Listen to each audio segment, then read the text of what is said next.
me suis un peu emballé en lançant le jingle comme ça assez rapidement. Mais un coup de cœur, c'est toujours intéressant et je vais demander à Laurent Vittenet de nous rejoindre sur sa scène. Bienvenue Laurent.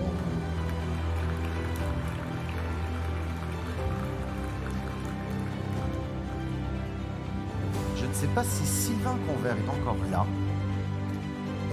Sylvain, est-ce que je peux vous demander, parce que vous étiez président du jury, ça vous ennuie pas? Je vous donne la parole, bien entendu, hein. Mais je voudrais qu'on revienne sur vous n'êtes pas venu pour rien. J'aimerais qu'on parle de ce coup de cœur. Parce qu'un coup de cœur, il faut vraiment qu'à un moment, waouh, il y ait quelque chose qui vibre. Excusez-moi de vous faire revenir comme ça, mais comment est né ce coup de cœur?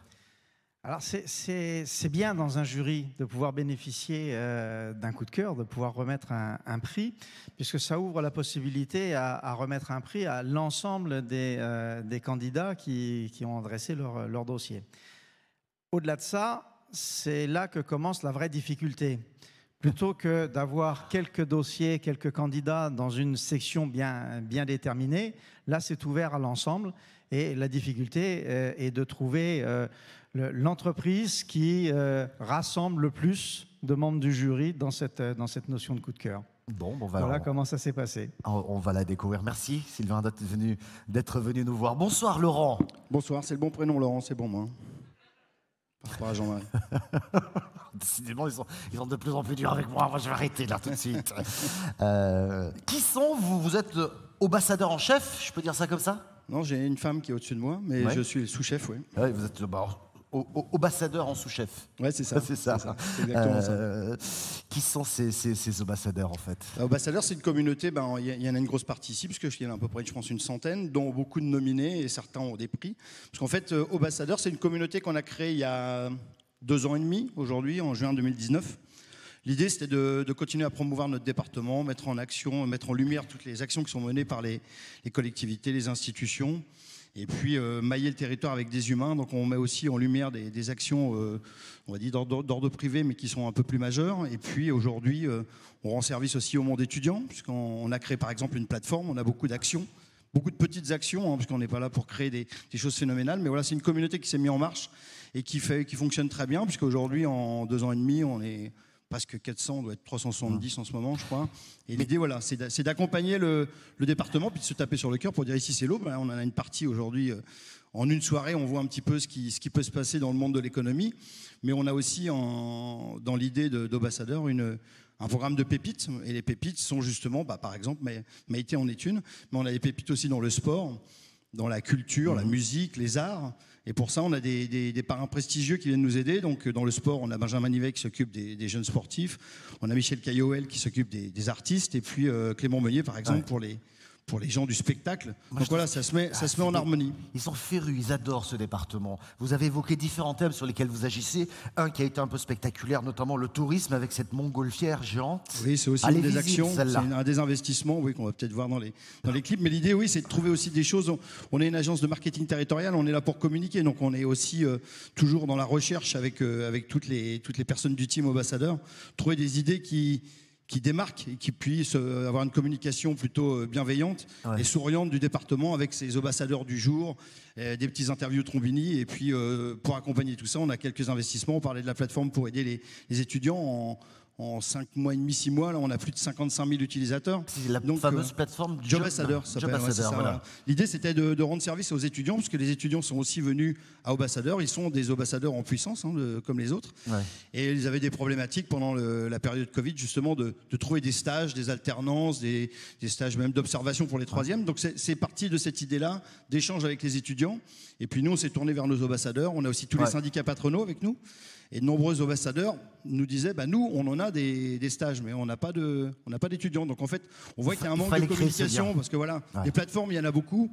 C'est un outil supplémentaire, et nous, on va essayer de communiquer très fort là-dessus, puisque le 3e axe d'ambassadeur, c'est de communiquer, et de communiquer beaucoup. On a créé une émission avec Fabrice et ses équipes, là, qui s'appelle Un jour dans l'aube, c'est une trimestrielle. On a des émissions radio, il y a des vlogs, des interviews, enfin bref, ça vit, quoi. Bravo pour tout ce que vous faites pour ce département et bravo aux ambassadeurs. Merci. On peut les applaudir, merci.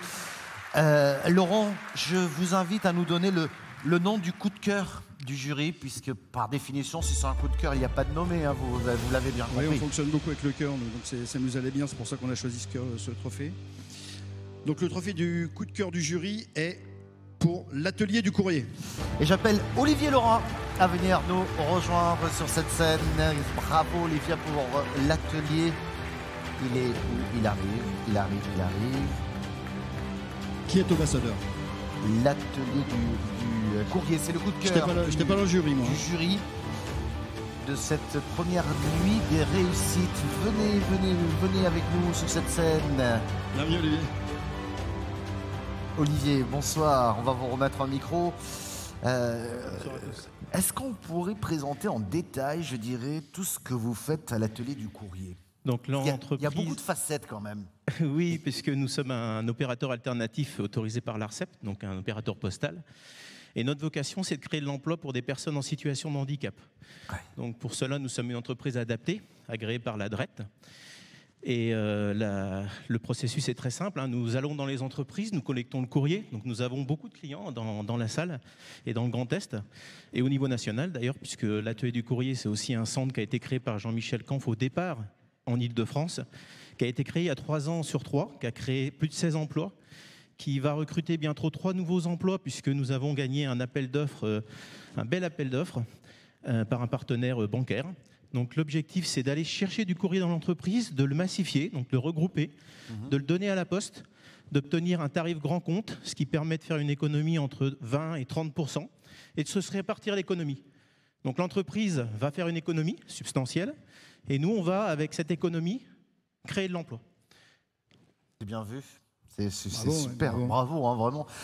Vos projets, là, vous avez déjà un petit peu dévoilé quelles étaient les prochaines étapes pour l'atelier du courrier. D'autres projets, parce que là, je trouve que franchement, c'est super bien pensé et ça marche. Oui, ça marche. Cette petite phrase que je citais tout à l'heure, à l'époque où les entreprises cherchent à automatiser et réduire le personnel sur les tâches manuelles, nous réalisons le contraire. C'est ça. C'est-à-dire qu'aujourd'hui, on automatise tout. Et nous, au contraire, on enlève les machines et on met des humains à la place. Et des personnes en situation de handicap qu'on accompagne, qu'on forme et qu'on embauche. Et qui s'épanouissent dans notre entreprise. Parce que c'est quand même l'objectif de l'entreprise, c'est que nos salariés s'épanouissent dans l'entreprise et dans le monde du travail. Ouais. Donc nos grands projets... On peut l'applaudir, oui, on peut l'applaudir. Ouais, bravo. On peut, vraiment. Et nos projets, effectivement, c'est de la distribution postale, puisque on veut devenir la première petite poste solidaire. Donc ce qu'on fait déjà sur 3 avec un tricycle électrique. Donc au quotidien, on a des tournées de messagers, on ne peut pas les appeler facteurs, on les appelle messagers, donc qui distribuent du courrier localement. Et puis on a aussi bien sûr le courrier hybride, ça veut dire que là on va équiper par exemple 2300 banquiers qui, aussi bien au travail qu'en télétravail, vont pouvoir déposer les fichiers. Nous, on les imprime, on les met sous pli, on les distribue. Et si on les distribue, on les donne à la poste en massification. Bravo. Laurent va vous remettre le trophée, mais qui est super mérité. Alors, je ne dis pas que les autres ne l'étaient pas, c'est pas ce que je veux dire. Mais en tout cas, c'est vraiment génial. Merci Laurent. On peut les applaudir.